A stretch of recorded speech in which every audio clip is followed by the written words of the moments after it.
A man has been arrested after a massive cannabis farm was uncovered in Oldham. Officers, on Thursday the 12th of April, carried out a warrant on Coleshaw Green Road in Chadderton. They discovered a very well-equipped large cannabis farm spread across 4 rooms. Plants with a potential street value of $60,000 were seized.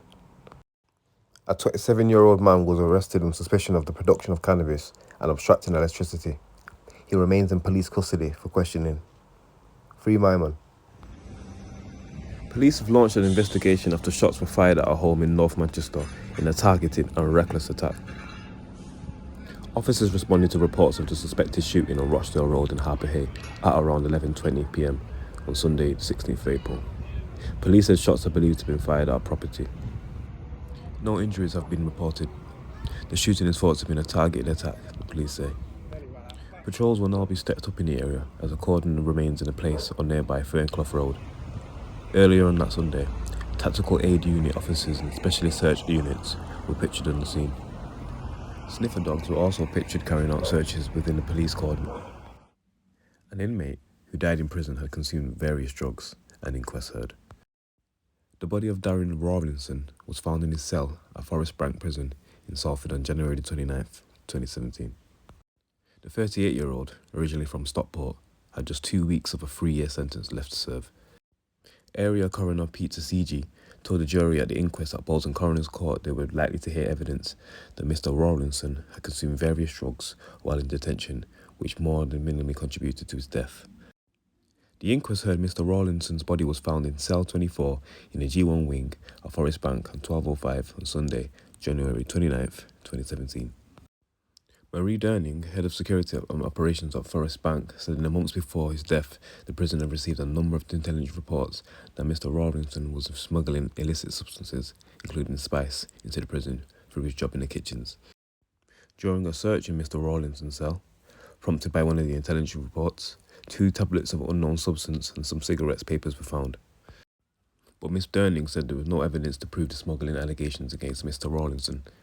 The inquest also heard Mr. Rawlinson had a long history of drug use, which included heroin and crack cocaine.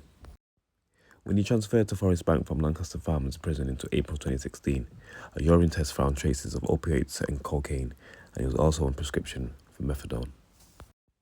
In a statement, Mr. Rawlinson's mum, Glenys Stokes, said her son had been in prison for most of his adult life, and she described him as a social drug user who was impulsive. Mrs. Stokes said Mr. Rawlinson was serving a 3-year sentence for his role in selling a stolen mobile phone. At the time of his death, he just had 2 weeks left to serve, she said, and he told her he was putting a life of crime behind him. When she learnt of her son's death, Mrs. Stokes said, "My whole life fell apart." She added he was a wonderful, loving and funny son with so many friends. I loved him with all my heart and soul. Mrs. Stokes said she had been told that before his death, Mr. Rawlinson had been sent back to his cell as he was too ill to carry out his job in the prison kitchen. She said she wanted to know if enough was done to help her son and if he would still be alive if he had been prescribed medication. The jury inquest, which had been delayed by the coronavirus pandemic, is expected to last 10 days. Police stop driver for seatbelt offence and make a big find. A driver who was stopped by police for a seatbelt offence was found with 5 large vacuum-packed bags of cannabis. Traffic officers stopped the driver in Whitefield on Wednesday, the 20th of April. At first, they pulled him over for a seatbelt offence, police said.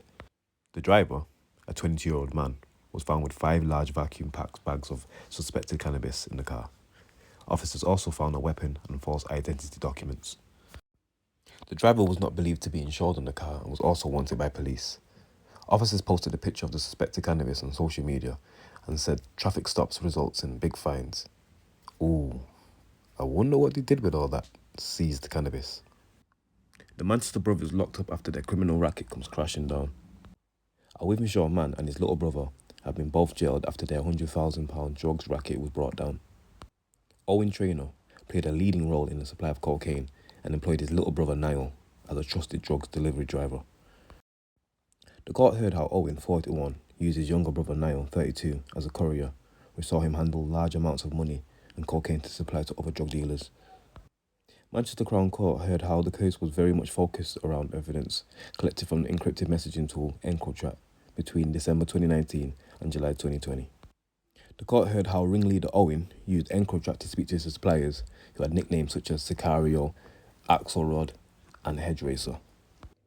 Prosecuting barrister Harriet Lavin told the court how Owen was a part of a messaging group with other drug dealers, which will sometimes result in three-way calls.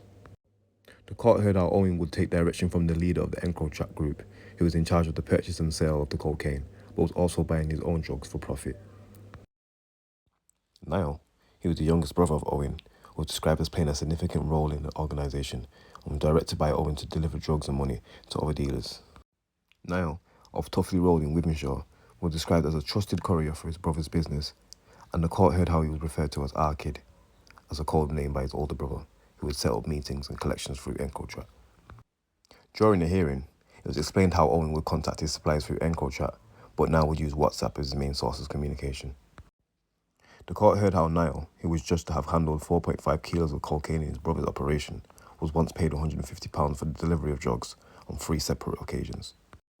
He was arrested on June 10th, 2020 when police found him with items including 1.5 kilos of cocaine, scales, and a number of mobile phones at his father's home. Owen, of Poynings Drive, Wivenshaw, was described as a family man by defending barrister Richard Kearney. The court heard how while in custody had taken an awareness course about the impact of drug dealing. Niall was described as a hard-working father of 2 by his defending barrister Richard English. Mr. English told the court how Niall was also a yodel delivery driver and was desperate to return to one of his children who had recently been diagnosed with autism. Both men, who have been in custody for around 2 years awaiting sentencing, pleaded guilty to the conspiracy to supply Class A drugs in cocaine and conspiracy to conceal and transfer criminal property, which is commonly known as money laundering. Judge Nicholas Dean KC, the honorary recorder of Manchester, sentenced Neil Traynor to 6 years and 4 months in jail, of which he will do half and be released on licence. Owen Traynor was sentenced to 11 years and 8 months in prison.